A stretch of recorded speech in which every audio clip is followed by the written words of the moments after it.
మన ప్రభు అయినటువంటి యేసుక్రీస్తు వారి యొక్క పరిశుద్ధమైన నామమును బట్టి ఈ దినాన ఆరాధనకి కూడి వచ్చిన మీ అందరికి కూడా శుభములు తెలియజేస్తున్నాను. మరి ఈ దినాన మనం చదువుకున్నటువంటి కీర్తన 93వ కీర్తన చూసినప్పుడు, యెహోవా రాజ్యము చేయుచున్నాడు, ప్రభావమును ఆయన వస్త్రముగా ధరించి ఉన్నాడు. యెహోవా బలము ధరించి బలముతో నడుము కొట్టుకుని ఉన్నాడు, కదలకుండినట్లు భూలోకము స్థిరపరచబడి ఉన్నది. అయితే మనము అందులో ఎలాగ ఉండాలి?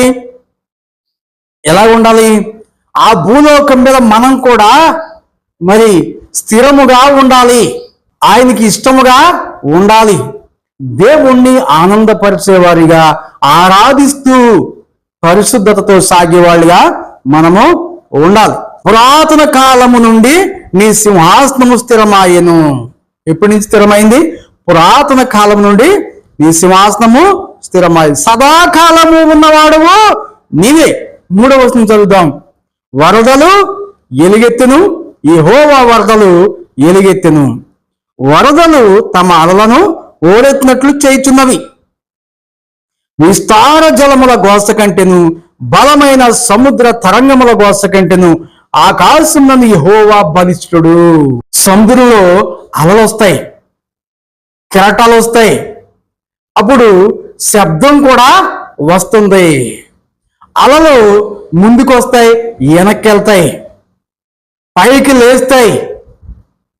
అలలు బలముగా వచ్చినప్పుడు అక్కడ ఉన్నటువంటి వారు ఆ కొన్ని అలలు ఆ ఎంత బలంతో ఉన్న బరువుతో ఉన్న బరువును కూడా ఆ సముద్రం లోపలికి తీసుకెళ్ళిపోతాయి.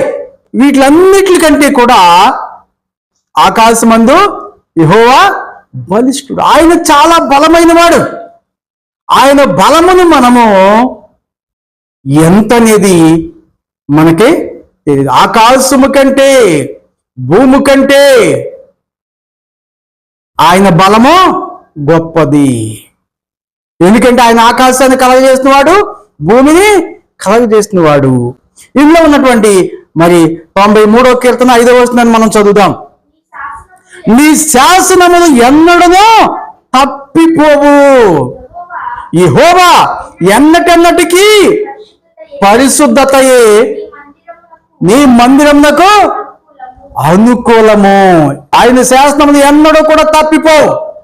అయితే యెహోవా ఎన్నటెన్నటికీ పరిశుద్ధతయే నీ మందిరమునకు అనుకూలము.